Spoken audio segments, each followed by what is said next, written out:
Sunrise Automotive will treat you right. We'll treat you right. That's right. It's time for Matt Gibbs from Sunrise Auto with auto repair with personal care. Matt, good morning. Morning. You know, I'm always, I don't know until you walk in the building whether you're going to be here or not because you're so busy that sometimes you just can't get away. Well, I'll be honest with you. You almost didn't come today. I wasn't going to be here today, but after the start of my morning, I had to. You had to get away. I had to get away. You had to get away. Yeah, I had I'll be honest with you, I had a Monday yesterday. Did you? I mean a Monday. All day long. All day long, to the point where I was working on. I was working, and this. I don't know if this happens in the car business or not. I'm probably sure it does. I'm working on a podcast, and I'm doing the work on it. You know, producing it and everything, editing it and everything. And the guy I'm working on it texts me and says, "Hey, what's the prognosis?" I go, "I'll have it to you by the end of the evening." And then he texts me back. He goes, "Wait, I think I asked you about the wrong podcast." And I go, "The one I'm working on." And he goes, "Didn't we do that one last week?" And I went back and looked, and yeah, sure enough, I was working on the raw edit of the same podcast I did last week. He hadn't sent me the new one yet. He thought he did, but he sent me the old one that we had done last week. So I was literally 3.5 hours in and didn't For nothing. For nothing. Now, does that ever happen in the car repair business? Yeah. That was the last part of my Monday. That was last night at 9:00. So let me just tell you what happened to me. That's why I'm here. Yeah. So I sent a wrecker to go pick up a truck. Okay. Okay. So I happened to be driving by where the wrecker driver was going to pick up this truck, and I see him laying on the ground. The record driver. Yeah. So you gotta stop. Yeah. And there's a crowd of people around the record driver. Is it your record driver or is It's it a company that company that you use? I Okay. exclusively use. I don't use anybody else. Right. And my buddy, he popped his finger off.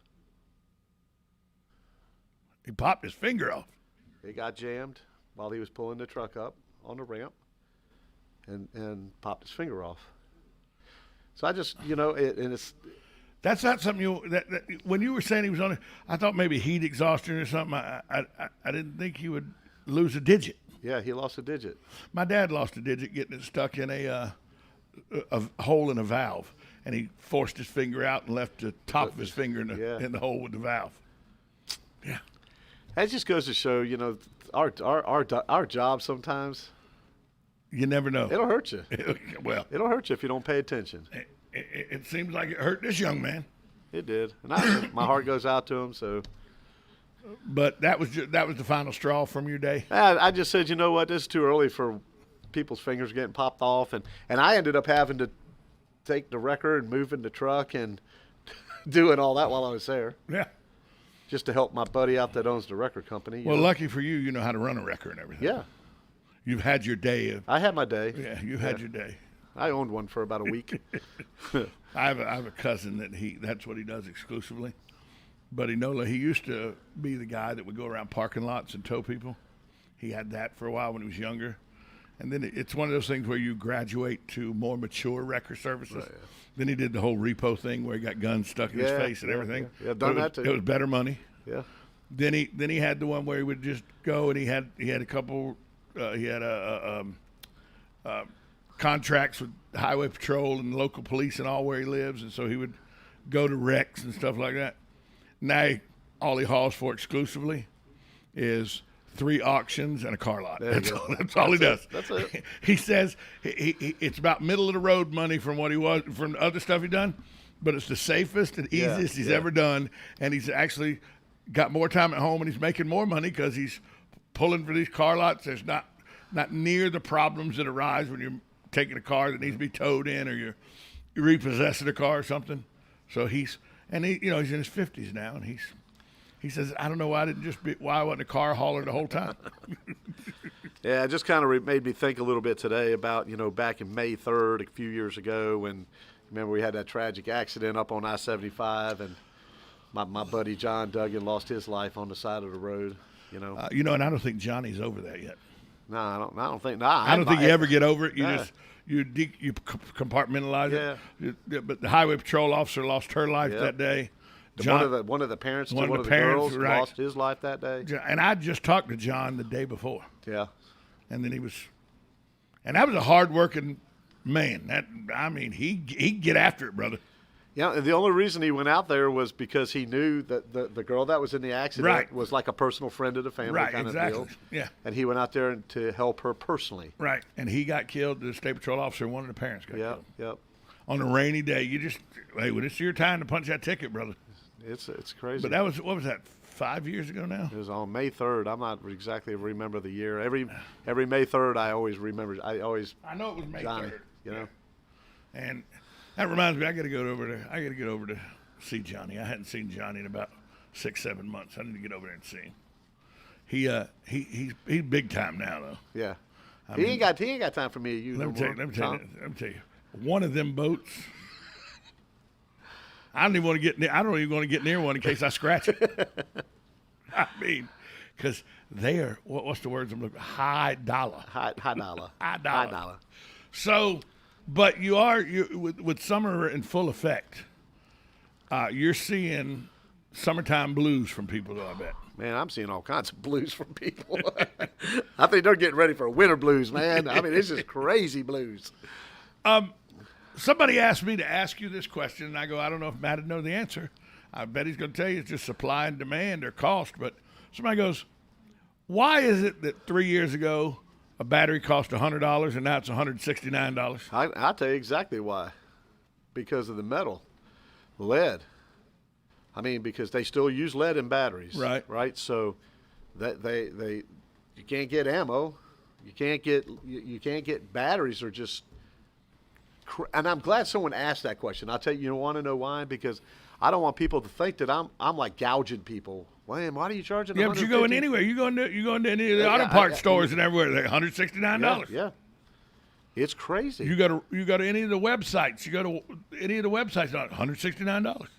I mean, I went to price a lawnmower battery for the John Deere. Lawnmower battery that usually is $35, $40. $98 for a lawnmower. For a lawnmower battery. Yep. Guess what? That lawnmower is still sitting in the shed. I mean, when a lawnmower battery is $100. Hey, I got a car. This is no lie. I got a car sitting in my shop right now. I'm waiting on struts. I've been waiting on struts for this car for months. Are they using the pandemic as an excuse? They're using something stupid. I think the one that I hear all the time now is that big old tanker that got sunk with all the auto parts on it. Oh, yeah. Okay, that's the pandemic, the thing. I don't know, man. It's. I had to go the other day to a dealer. I had to go to the dealership to buy somebody an air filter for their car that I would typically pay $18 for an air filter.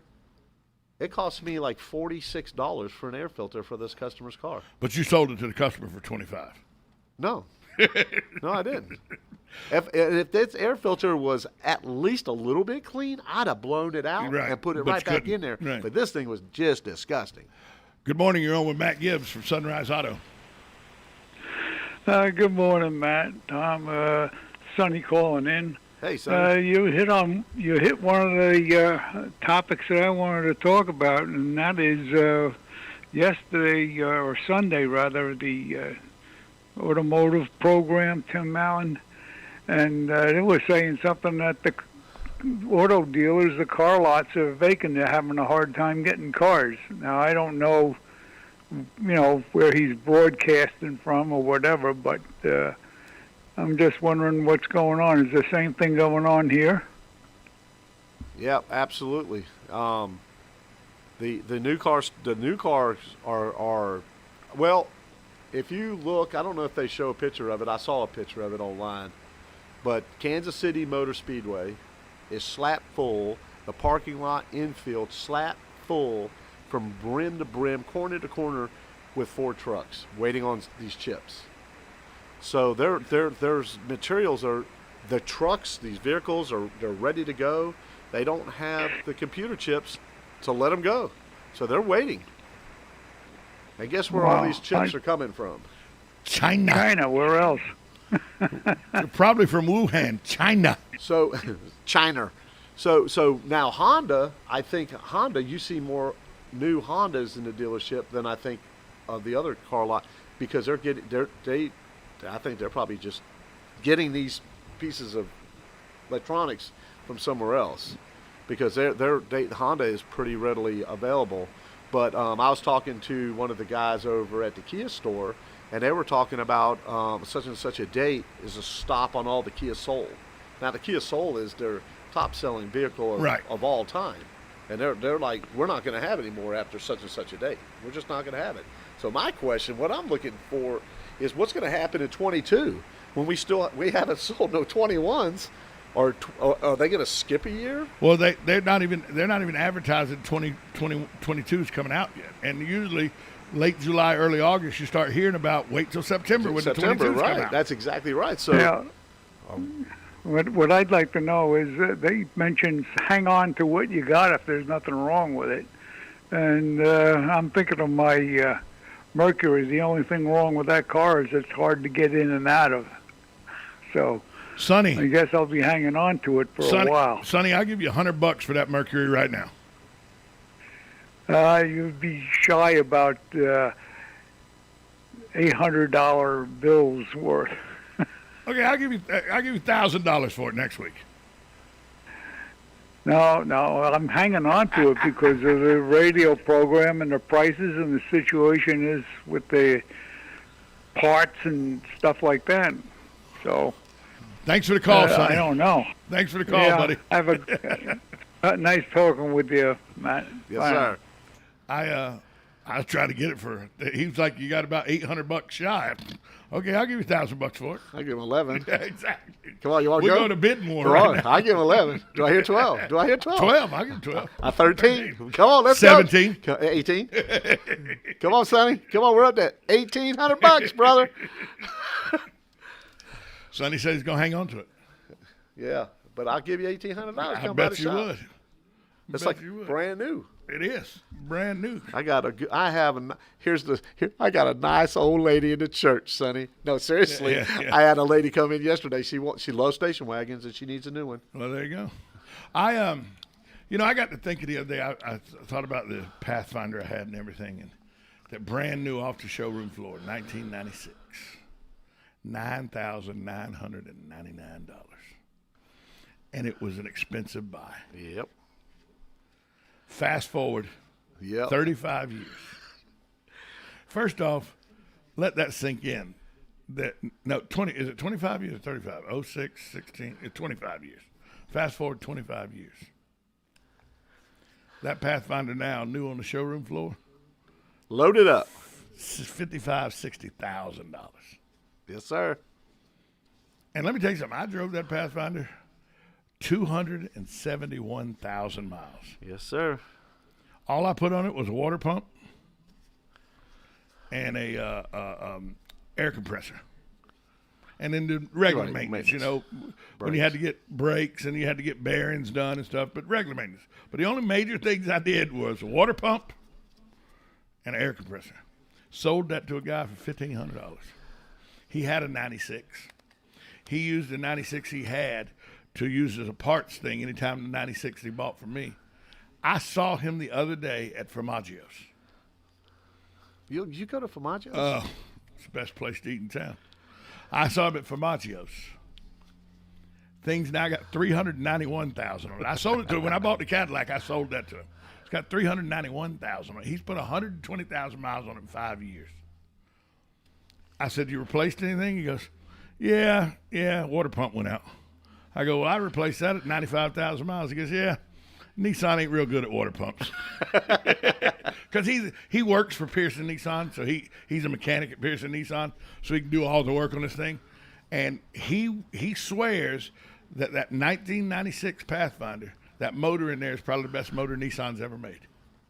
And he swears by it. And it's four-wheel drive and everything, so just goes to show you, if you take care of it. If you take care of it, it'll last. I mean, that R22, what was it, 22R, R22, what was that? Oh, Toyota yeah, motor? that 22R? yeah. You couldn't tear it up. Nah.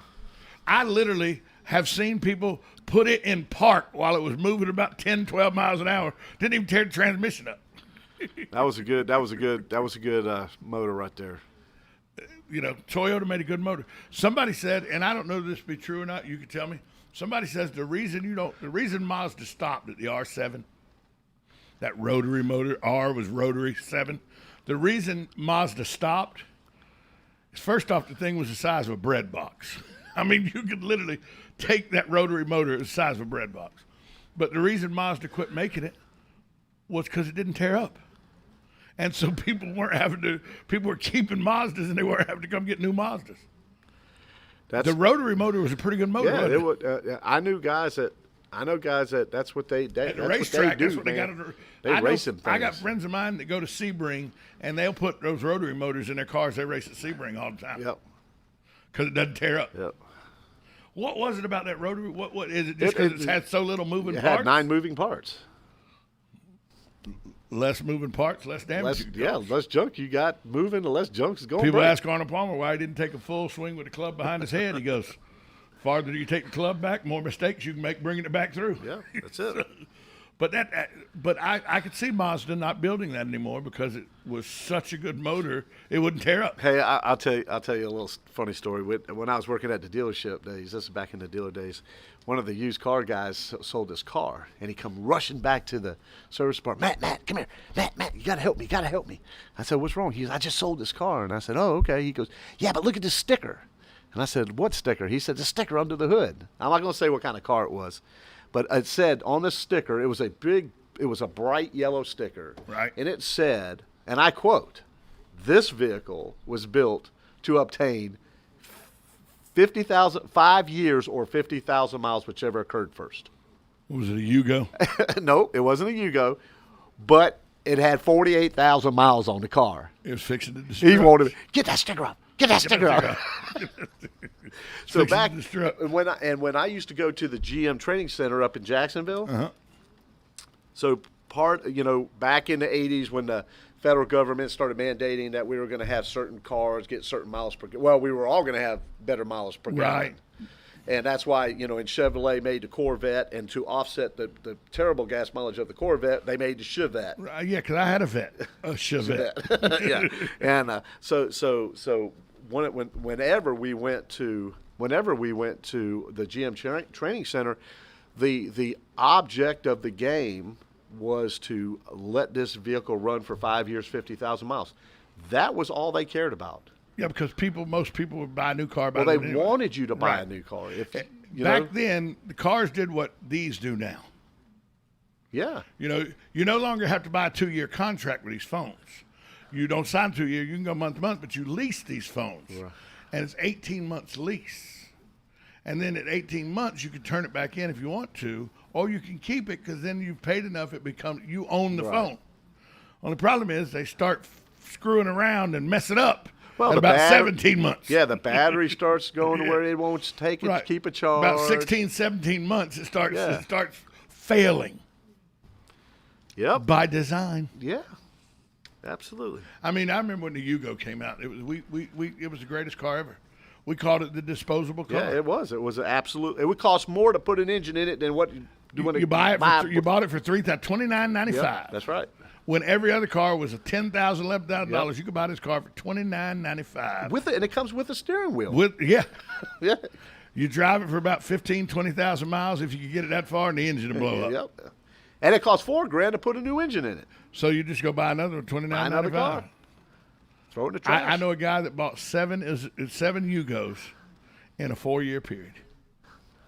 And it was, for him, because he was using it for sales calls and everything, for him it was cheaper than buying a car and doing it because of the miles he was putting on it. He just drive it till the wheels fell off, go buy another one for $3,000. Drive it till the wheels fell off, buy another one for $3,000. And we were the largest Yugo dealer in the world. Oh, people ate it up. Just like they ate when Suzuki came out with that little Jeep. That's the one that had the little sticker on there, but I ain't saying that.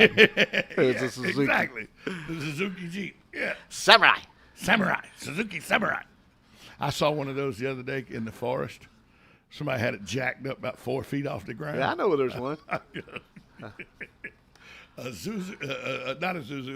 Suzuki Samurai.